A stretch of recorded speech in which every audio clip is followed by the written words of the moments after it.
Hello students, welcome back to another chapter of English grade 8. Students, today we are going to study another chapter that is Finding My Way. It is written by Venkat Shyam in collaboration with S. Anand. Now students, यहाँ पर जो है हम बोल सकते हैं कि दो राइटर्स या दो पर्सनालिटीज ने मिलके एक साथ ये चैप्टर लिखा है. Now it is about finding my way. Students जैसे हम आज कैसे सीखते हैं, हम आज एजुकेट होते हैं, हम स्कूल जाते हैं, हम एजुकेशन ग्रैब करते हैं, हायर स्टडीज के लिए एनरोल करते हैं, ट्रेनिंग लेते हैं. लेकिन स्टूडेंट्स पहले के जमाने में फ्यू सेंचुरीज अगो यहाँ पर ऐसा नहीं हुआ करता था. पीपल अपने सराउंडिंग से चीजें सीखते थे. पहले एजुकेशन नहीं था, लेकिन आज देखोगे तो एजुकेशन बहुत ज्यादा पीक पर पहुंच चुका है. It is very important aspect of one's life. And लेकिन पहले की बात करें तो जब वेंकट श्याम वगैरह जो ये चाइल्डहुड में जब जी रहे थे, जब बच्चे थे वो, तब उन्होंने कैसे स्टडीज की, कैसे उन्होंने अपनी लाइफ के अचीवमेंट्स किए, कैसे वो किन लोगों से वो इन्फ्लुएंस हुए, ये सारी चीजें उन्होंने बताया है. And it is an autobiography. ये ऑटोबायोग्राफी है उनकी, वेंकट श्याम की. एंड उन्होंने किसके साथ मिलके लिखी है? एस आनंद के साथ मिलके. एंड वो अपने अर्ली इन्फ्लुएंसेस के बारे में यहाँ पर बता रहे हैं. तो Gond art is a form of tribal painting common in central India and it was made popular by Jangarh Singh. अब ये जो है स्टूडेंट्स, ये चैप्टर में आप आर्ट ही आर्ट देखोगे. जो आर्टिस्ट है उनकी एक परछाई है यहाँ पर. तो गोंड आर्ट बहुत ही कॉमन ट्राइबल पेंटिंग है सेंट्रल इंडिया. सेंट्रल इंडिया मतलब काइंडली बोल सकते हो Madhya Pradesh, Uttar Pradesh etcetera. And it was made popular by Jangarh Singh. अब झांगर सिंह जो है स्टूडेंट्स, इन्होंने ये form of painting Gond art आज भी आप देखोगे, इसको उन्होंने फेमस बनाया था. झांगर्स नेफ्यू वेंकट रामन सिंह श्याम, ऐसा लग रहा है चार लोग हैं लेकिन ये एक ही है. Venkat Raman Singh Shyam is also famous Gond artist. Student ये भी क्या है, ये एक बहुत ही अच्छा आर्टिस्ट है. नेफ्यू का मतलब क्या होता है student? Son of one sister और ब्रदर. अब आप देखोगे यहाँ का मतलब होता है झांगर के, बोल सकते हो ब्रदर या सिस्टर का लड़का, उसे हम नेफ्यू बोलते हैं. तो झांगर के सिस्टर या ब्रदर, उसमें से जो होगा उनका लड़का नेफ्यू है. तो वो भी झांगर के अंडर ही क्या कर रहा था? ट्रेनिंग ले रहा था. In this extract from his autobiography, Finding My Way, co-written with S. Anand, Venkat Shyam talks about his early influences. अब ये वेंकट रामन सिंह श्याम जो है, इनको शॉर्ट में हम वेंकट बोलेंगे, वो भी एक वैसे ही झांगर के अंडर ही ट्रेनिंग लेते हुए उनकी तरह ही एक गोंड आर्टिस्ट बने, फेमस. अब स्टूडेंट्स क्या सीखा उन्होंने, उनकी अर्ली लाइफ कैसी थी वो देखते हैं. I did not learn from school and books. I fished in River Hallen, stole corn cobs, learned to plow, heard the bana. Fishing bring back memories of a story. My grandfather Parsadi Lal Utki, who bestowed on me my long-wanted name, told me. अब students यहाँ पर क्या बोल रहे हैं? I did not learn from school and books. Venkat जो, उन्होंने कभी स्कूल एंड बुक से पढ़ाई नहीं की. वो हमेशा क्या करते थे? रिवर हैलन, मतलब अब वैनगंगा वगैरह आपको पता होगा, मध्य प्रदेश में है गंगा रिवर हमारी. तो हैलॉन जो है वहां पर रिवर, वहां वो फिशिंग करते थे. वहां से कॉर्नकॉब्स को चुराते थे. स्टोल मतलब चुराना. कॉर्नकॉब्स का मतलब मक्का होता है ना, मकाई, जिसको आप रेनी सीजन में क्या करते हो? सेक के खाते हो, तो उसे कॉर्नकॉब्स बोलते हैं. तो वो फिशिंग करते थे एंड कॉर्नकॉब्स को चुराते थे. प्लोइंग करना दैट इज एग्रीकल्चर करना सीखते थे. एंड बना मतलब क्या है? काइंड ऑफ म्यूजिक, उसे हमेशा सुनते थे, जिनसे उसका माइंड क्या हो जाता था? पूरा refresh. Fishing bring back memories of my story. My grandfather Parsadi Lal, who bestowed on me my long-winded name, told me. अब स्टूडेंट्स यहाँ पर ये बताया है कि फिशिंग करने से उन्हें क्या याद आता है? उन्हें स्टोरी याद आती है जो उनके ग्रैंडफादर सुनाया करते थे. एंड उनके ग्रैंडफादर ने ही उनका नामकरण किया था इतना बड़ा. दैट इज, हमने देखा ना उनका नाम क्या था? वेंकट रमन सिंह श्याम। तो ये नाम किसने रखा था? उनके ग्रैंडफादर परसादी लाल उत्ती जो है उन्होंने ही रखा था। तो वो हमेशा उनको स्टोरी बोलते थे बचपन में। एंड फिशिंग बोल सकते हो एक काइंड ऑफ मेमोरी थी। वो फिशिंग जब भी करते थे वेंकट, तभी उन्हें उनकी ग्रैंडफादर की याद आती थी। अब वो स्टोरी क्या बोलते थे, एक स्टोरी यहाँ पर भी बताई है। A dhobi who does his washing in the river also feeds the fish every day. अब एक धोबी के बारे में बात की है, यहाँ पर स्टोरी बताई है वेंकट ने कि उसके ग्रैंडफादर एक स्टोरी बोलते थे एंड वो ये है, A dhobi who does his washing in the river also feeds the fish every day. One day, a fish which seeks to repay his gratitude tells him about the imminent end of the world. The man wonders how he can save himself and his loved ones, his sister and a rooster. Rooster का मतलब क्या है students? Mail Kock. जो कोमड़ी होती है ना, mail Kock, mail लेकिन बोल सकते हो फीमेल नहीं, मेल है वो। यहाँ पर आपको इमेज में दिख रहा है, यहाँ पर ये देखिए नीचे, ये कॉक है। तो यहाँ पर क्या हुआ स्टोरी में, एक धोबी की स्टोरी थी जो हमेशा क्या करता था, रिवर पे कपड़े धोता था एंड फिश को रोज खाना देता था। तो फिश ने एक दिन क्या बोला कि हाँ ये बंदा मुझे रोज खाना देता है, तो मैं मेरे में इनके लिए फीलिंग्स है, ये मुझे हेल्प करता है, तो आज मेरा टाइम है। फिश ये बोल रही है आज मेरा टाइम है कि मैं उनको हेल्प करूं एंड मैं उनको एक इंफॉर्मेशन दूं कि वर्ल्ड क्या होने वाली है, एंड होने वाली है। वर्ल्ड क्या होगी, एंड होगी। इमिनेंट मतलब going to be end soon, जल्दी खत्म होने वाली है वर्ल्ड। तो अब जो मैन है, वो धोबी है, वो सोचता है अरे मुझे इंफॉर्मेशन तो मिल गई फिश से कि पूरी वर्ल्ड खत्म होने वाली है। तो वो वंडर सोच रहा था कि वो कैसे खुद को बचाए एंड अपने लव्ड वंस को बचाए। एंड उनके लव्ड वंस में कौन था धोबी के? एक सिस्टर उसकी एंड रूस्टर। एक सिस्टर एंड रूस्टर। रूस्टर मतलब male cock. The fish suggests that he get into a wooden box, which it would ferry to safety. अब फिश ने क्या बोला, आप सब क्या करो, आप सब एक वुडन बॉक्स में जमा हो जाओ एंड अगर समझो फ्लड्स आ रहे हैं या वर्ल्ड खत्म भी होने वाली है, तो क्या होगा, वुडन बॉक्स में सेफ रहोगे एंड आप कहीं ना कहीं तैर के सेफ हो जाओ। After the apocalypse, when God searches for life on earth, he finds Dhobi, his sister, fish and the rooster, and the world is remade. तो स्टूडेंट जब ये पूरी बोल सकते हो डिस्ट्रक्शन खत्म हो गया, जब भगवान आए अर्थ पे लाइफ सर्च करने के लिए कि कौन बचा, तो भगवान ने क्या देखा स्टूडेंट, गॉड ने क्या देखा कि कौन कौन बचा था? Dhobi, sister, fish and rooster. Correct. तो फिश जिसने बताया था, धोबी जिसकी स्टोरी है एंड उसे उसके loud once that is rooster and sister and the world is remade. तो स्टूडेंट्स ये एक स्टोरी थी जो ग्रैंडफादर हमेशा किसे बताते थे? वेंकट को। It was as a child that I had my first encounter with Kabir. Kabir तो पता ही है स्टूडेंट्स, कबीर के दोहे हिंदी में आपको हुआ करते हैं। तो पहली बार वो बच्चे थे वेंकट जब वो कबीर से मिले। His simple language was rather similar to Gondi Hindi mix we spoke and the Karma song we sang. तो जो कबीर की लैंग्वेज थी स्टूडेंट्स, वो बहुत ही सिमिलर थी। किनके तरह? वेंकट की लैंग्वेज की तरह। वेंकट क्या बोलते थे? गोंडी हिंदी मिक्स बोलते थे। जो गोंड्स की लैंग्वेज होती है, Gond is nothing but a community, तो उनकी लैंग्वेज जो है एंड हिंदी वो मिक्स बोलते थे वेंकट। एंड कबीर की लैंग्वेज भी थोड़ी बहुत उनकी तरह सिमिलर थी। कर्मा एक सॉन्ग है जो पब्लिश हुआ था वो टाइम पे, बहुत ही famous. On winter mornings, a well-attired Vasudeva would pass through our village. अब विंटर में क्या होता था स्टूडेंट्स? सुबह सुबह ठंड होती है एकदम एंड वो टाइम पे एक वासुदेवा, एक पर्सन जो है सेंट काइंड ऑफ बोल सकते हो, एक जो बहुत ही विश्वास रखता है भगवान में एक्सेट्रा, वो सुबह सुबह हमेशा उनके विलेज से पास होते। A picture of grace, dignity and peace. He held a three-string tambura in one hand, cymbals in the other, and a haunting song on his lips. अब जब वासुदेवा उनके विलेज से पास होते हैं तो अटायर कैसा होता है उनका? उनका पर्सनालिटी कैसा होता है? एकदम ग्रेसफुल, मतलब एकदम खुश पर्सन, डिग्निटी, सेल्फ रिस्पेक्ट वाले एंड एकदम शांत।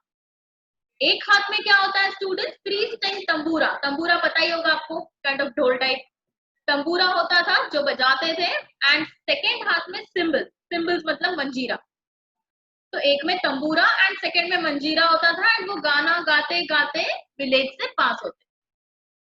हॉन्टिंग सॉन्ग मतलब ऐसा सॉन्ग जो आप इतना ब्यूटीफुल है कि आप कभी उसे भूल ही नहीं सकते, आपके दिमाग में बैठ जाता है। Though I did not understand much, I was mesmerized by the music and words.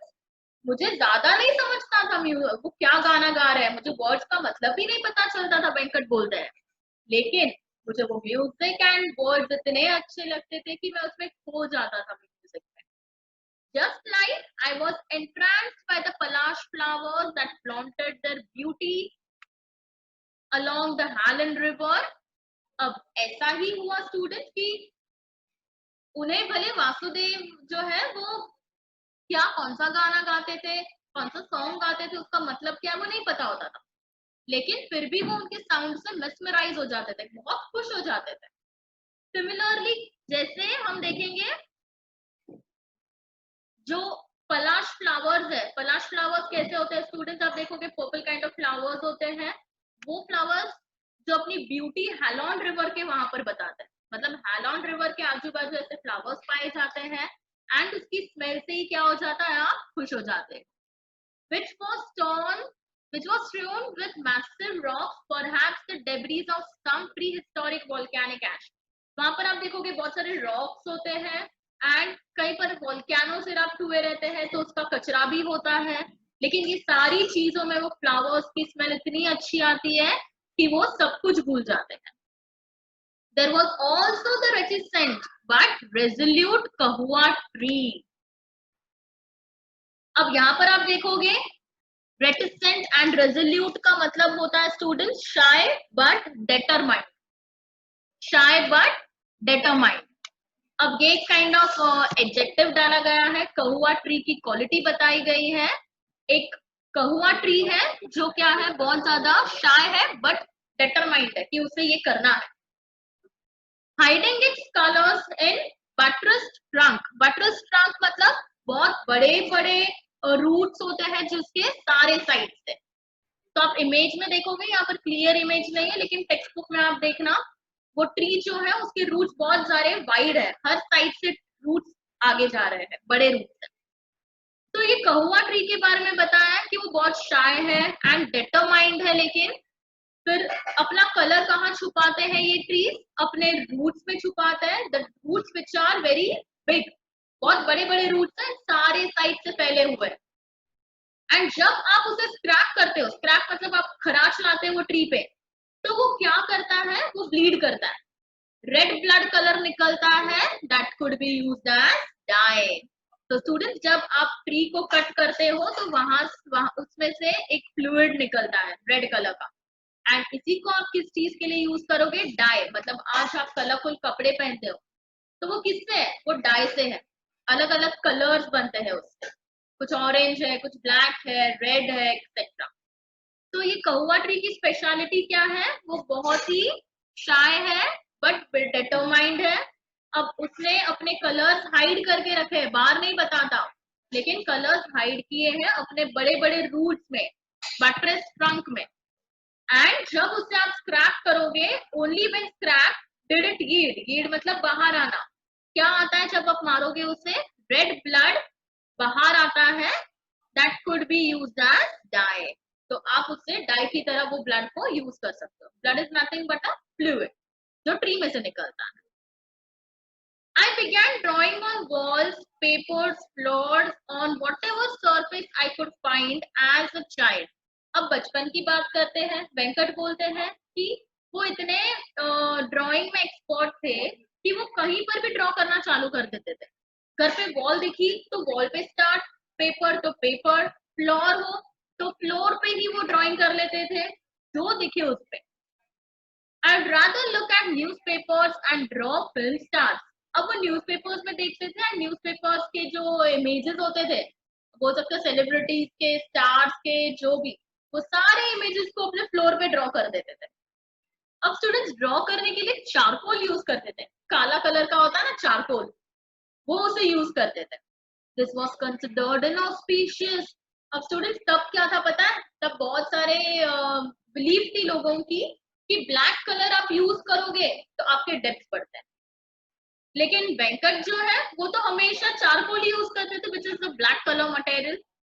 तो इससे आप देखोगे तो लोग उन्हें कहते थे कि अरे तुम ये यूज कर रहे हो, तुम्हारे डेप्थ बढ़ जाएंगे, etcetera etcetera. My folks believe writing in black increase depth in it. It is inauspicious. और inauspicious मतलब क्या होता है? बुरा, अच्छा नहीं, negative kind of. As you can see, I have come to owe a huge debt to black.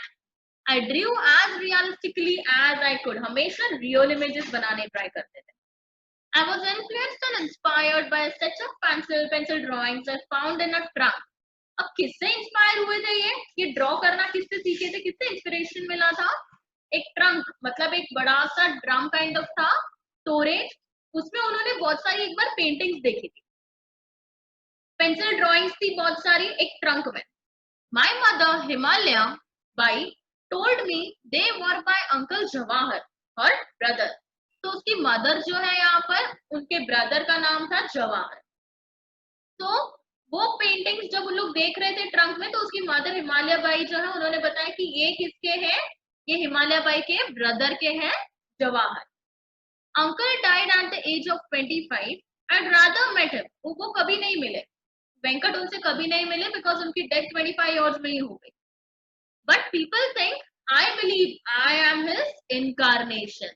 But लोग क्या बोलते हैं स्टूडेंट्स की वेंकट जो है वो परछाई है उसके ब्रदर की, मतलब जो 25 इयर्स में जिनकी डेथ हो गई उनका ही परछाया, मतलब कॉपी पेस्ट कौन है, Venkat. I am fulfilling his life.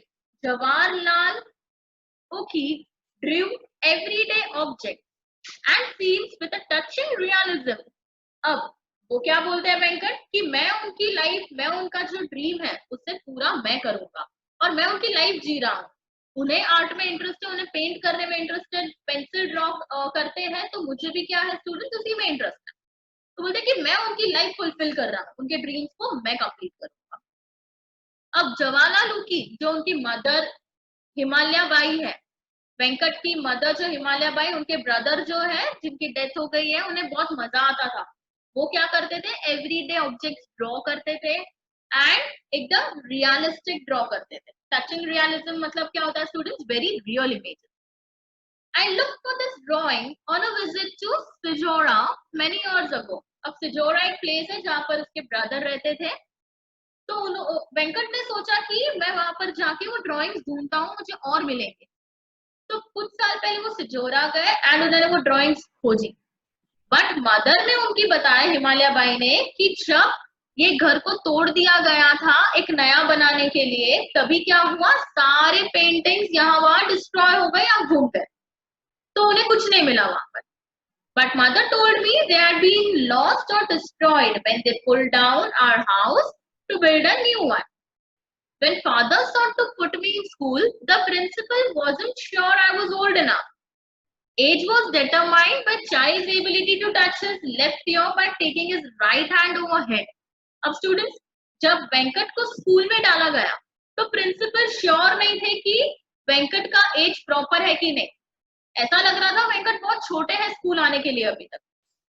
And school में एडमिशन की बोल सकते हो कि एडमिशन कब दिया जाता था, एक क्राइटेरिया थी, जब आप आपका राइट हैंड से लेफ्ट ईयर को पकड़ पाओ तो आप बोल सकते हो कि एडमिशन लेने के क्राइटेरिया में सेट हो रहे हो। तो आप ट्राई करना स्टूडेंट्स, आपका right hand and left ear वो एक आना चाहिए, ऊपर से आपके हेड के टूवर्ड्स जाना चाहिए, हेड से जाना चाहिए।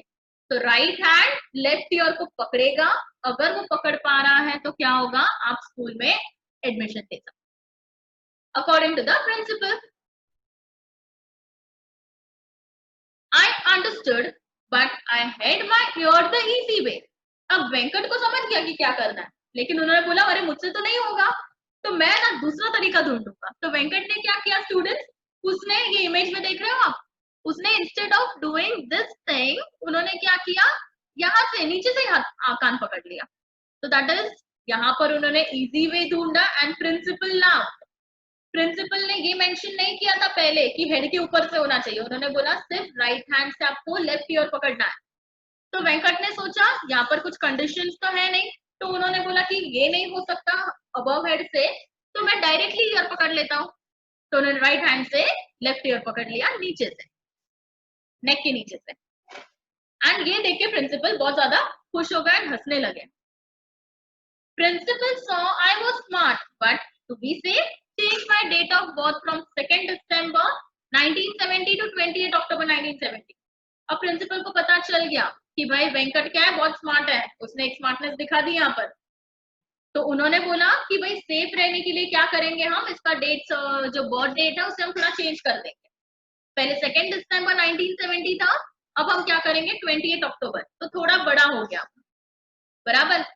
पहले अक्टूबर आता है फिर दिसंबर, तो पहले जिसका बर्थ हुआ रहेगा अक्टूबर में वो बड़ा रहेगा दिसंबर से।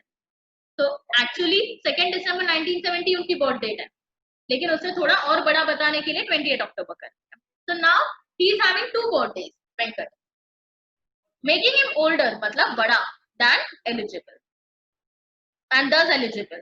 आई हैव 2 बर्थडेज नाउ।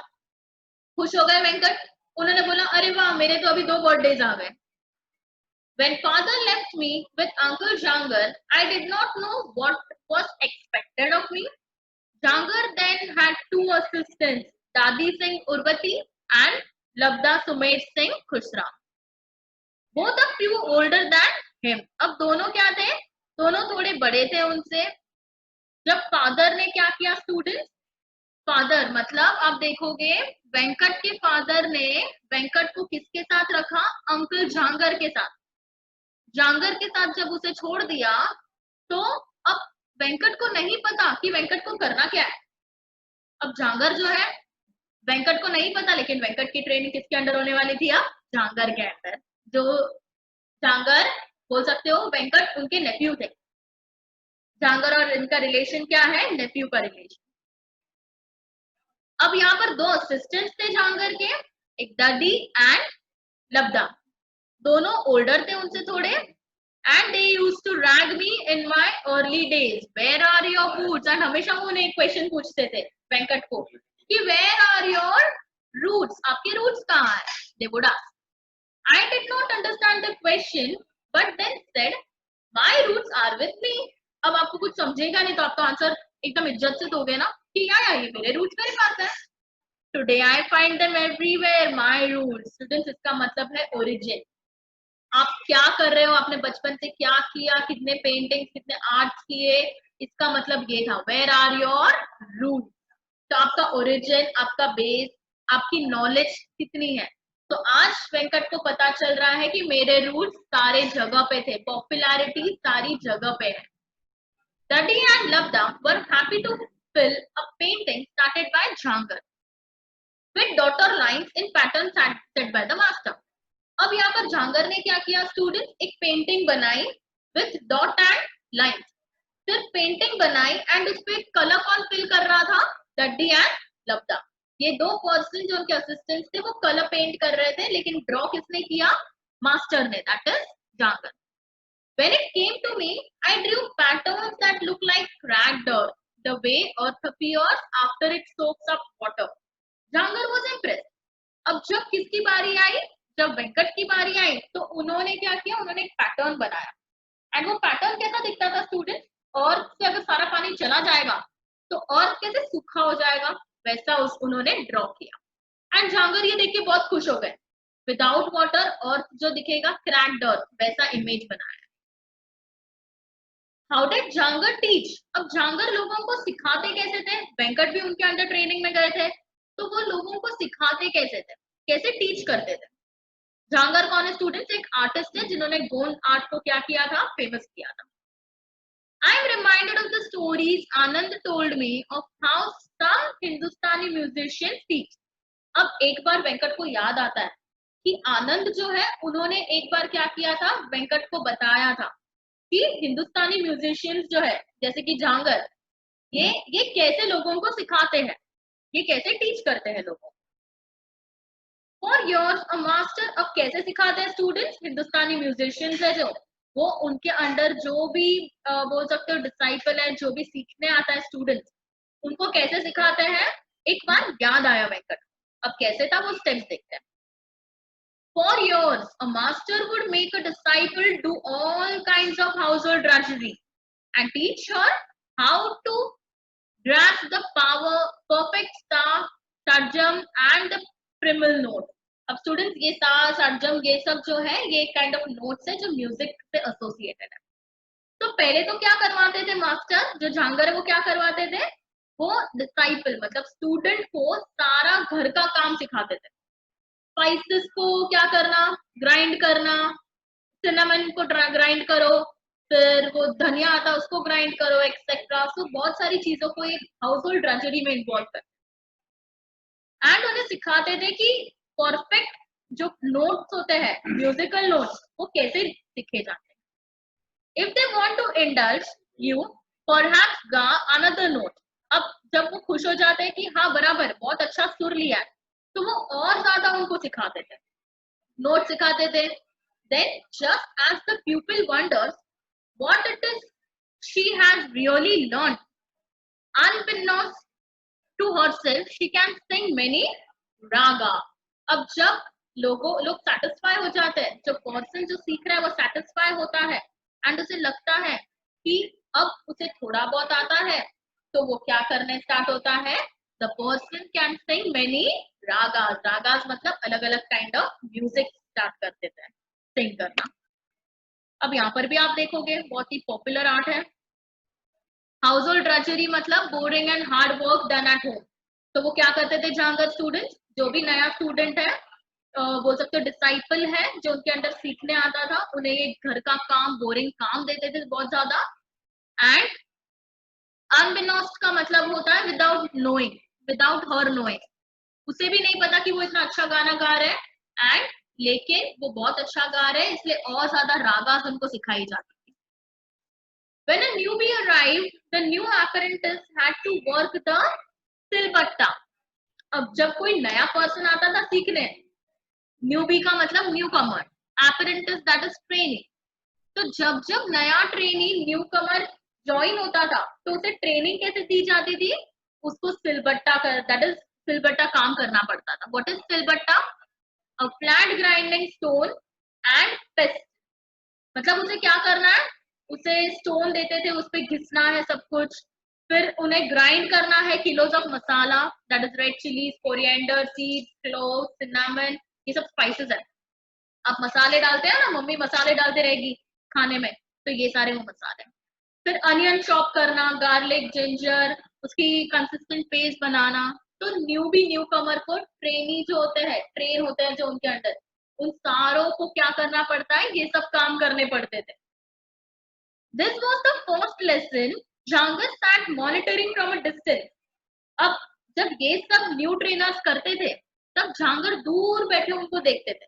ये सबसे पहला लेसन होता था स्टूडेंट कि ये सब आप ग्राइंड कर पाते हो, मसाला बना पाते हो, पेस्ट बनाते हो, ये पहला लेसन है।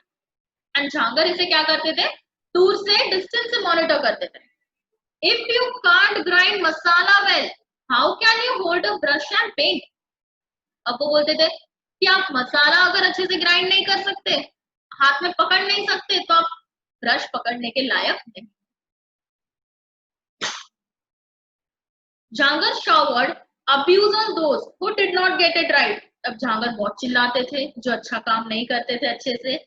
झांगर often broke into song asking me to sing along our karma song। And जब वेंकट जो है वो भी ऐसे कुछ काम करते थे एज अ ट्रेनी, तो उनके साथ झांगर उन्हें भी कहते थे कि आपको मेरे साथ बैठ के गाना गाना है।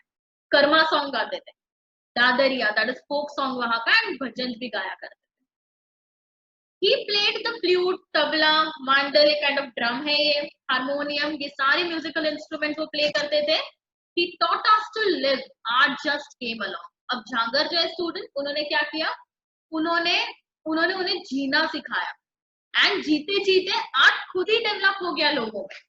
तो दिस वाज अबाउट इट कि भाई आप जो है आर्ट आप सीखा नहीं जा सकता, आर्ट इज नथिंग, आप उसे सीख नहीं सकते।